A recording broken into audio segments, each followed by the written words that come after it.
Hello YouTube, you know who it is. CJ7. It's time for some reviews and unboxing.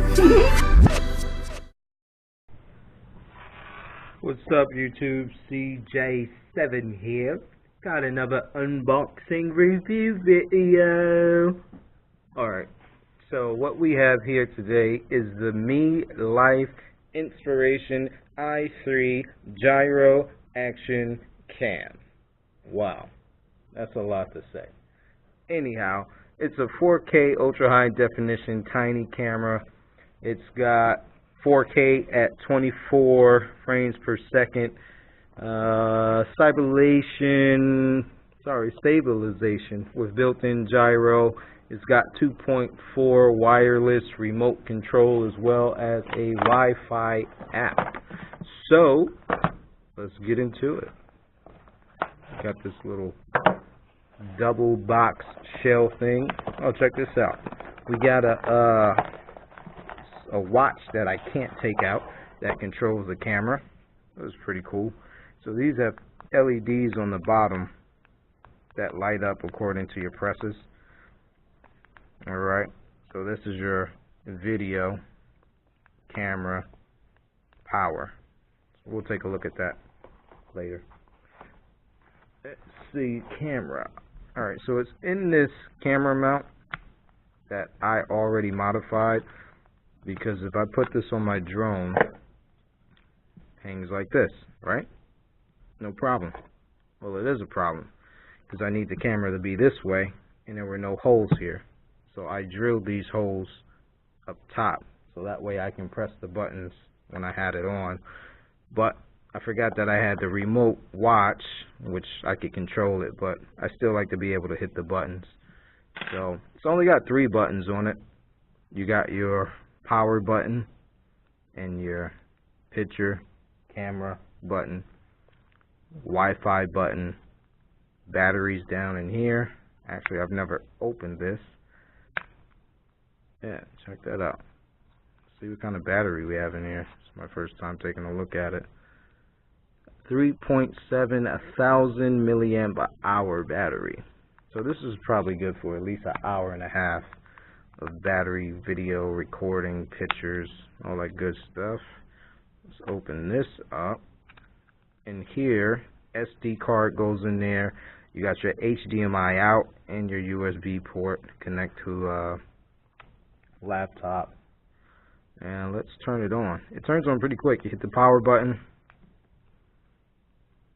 and it didn't work. Let's try again. Power button. There we go. Melife. So now to navigate through the menu, power button is your navigation. Your Wi-Fi button on the front is how you scroll. So that's how you scroll through everything. So we got resolution. We're going to hit the orange button as confirmation, and we can take a look at all the resolutions we have. So we got 4K at 24 frames per second, 2.5 at 30 frames per second, 1080p at 60, 1080p at 30, 720 at 120 frames per second, 720 at 60, and we got 1440p at 30 frames per second. For me, natively, I shoot in 1080p at 60. You just hit the orange button to confirm again. So we got loop recording, time-lapse recording. Loop recording, what's going to happen is if you run out of space, it's going to overwrite the first file and keep recording. So you want to watch and see if you have that active or not. Slow motion, it shoots. Haven't tried it out. Gyro, this is your stabilization. I have it on, so that way my videos don't come out as shaky, which you'll take a look. I got some side-by-side comparisons for you guys to look at. Exposure, you can make some adjustments there, going -2, +2. So you got a decent range there. White balance, auto, daylight, cloudy, Tuscan, and fluorescent. Mine is on auto right now. Color, you can do normal, black, white, Thea, dive mode. I haven't tried any of those yet, only because of my overcast conditions. I don't really need them. metering, average, center, or spot. Don't know what that is. Not a lot of explanation in the manual about that. Sharpness, you have 3 settings on there: low, standard, and strong. It's going to give you more of a clear or blurry effect in your picture video. Saturation, how high you want it. Do you want those warm looking pictures? Do you want the cool looking pictures? That's what that setting's for. Record audio, you can turn that on and off if you only want video in your timestamps. And that's pretty much it as far as the buttons and the function of the camera. So it's got a 170 degree angle as far as view. You hit this and turn the Wi-Fi on. This lights up when it's on.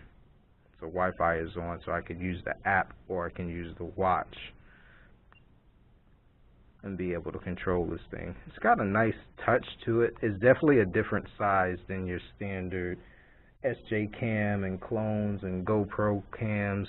It's actually a little bigger, if I'm not mistaken, when I did a comparison, because it won't fit in any of the accessories for a SJ cam or for a GoPro for that matter. So don't expect to be able to use this with anything else that you might have.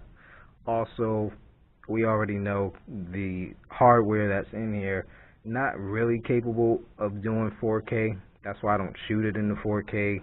You know, it's best in its native, which is 1080p. It upscales video, so that's how you get your 4K. A lot of these manufacturers, you know, they broadcast 4K, 4K, 4K, 4K. Why? Because that's the direction everything's headed. So everybody wants 4K. So if you buy this camera expecting to get actual quote-unquote 4K, it's not going to happen, love, because it's not 4K capable based on the hardware that's in it. Oh my gosh. So leave it in 1080p and shoot what you're going to shoot. Alright, CJ7, let's take a look at some of this video comparison.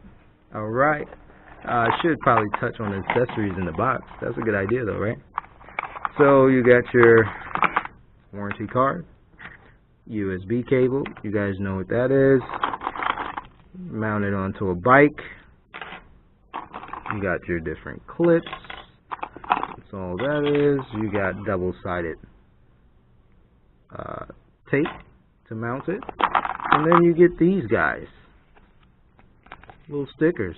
That's nice. Share the different life. Look at that. You get a gray one so you can share a different life.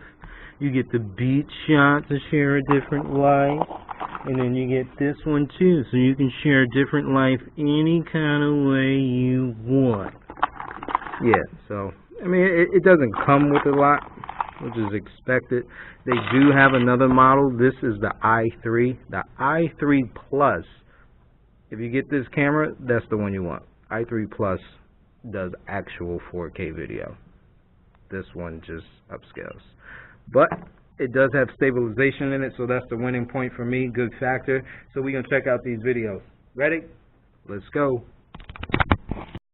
Alright, so we're going to test out the 4K at 24 frames per second with the gyro on and gyro off, which is image stabilization. I chose to take a walk through the office because I'm in a controlled setting, but I have a lot of light variation. So I wanted to be able to pick up light transition opposed to being outside where that could vary if I had clouds and such coming in or any type of overcast. So being in the office gives me an ability to pretty much control my settings for lighting. As you can see with the gyro on, you get a lot stable image output than you would with it having it off, especially if you're doing walking.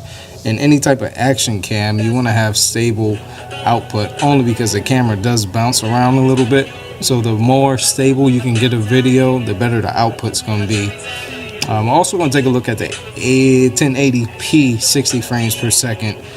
Same thing, gyro on and gyro off, just to see the variation. For me, this is my go-to setting. It gives you the best output in my eyes, especially from cameras that are not really 4K cameras where it's kind of upscaled. So this camera, the hardware that's in it, is more than capable of doing 1080 at 60 frames per second with no problem, no hiccups or anything like that. But you can see how smooth it is. It picks up the light transition, doesn't really break up. So if you do a lot of drone flying, like that's what I use the camera for, it works out perfect, which you'll see in my second video that I have posted, some action from this cam on the same settings.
Hit that thumbs up and subscribe to my channel, and hey, stay tuned for some more content, cause it's coming.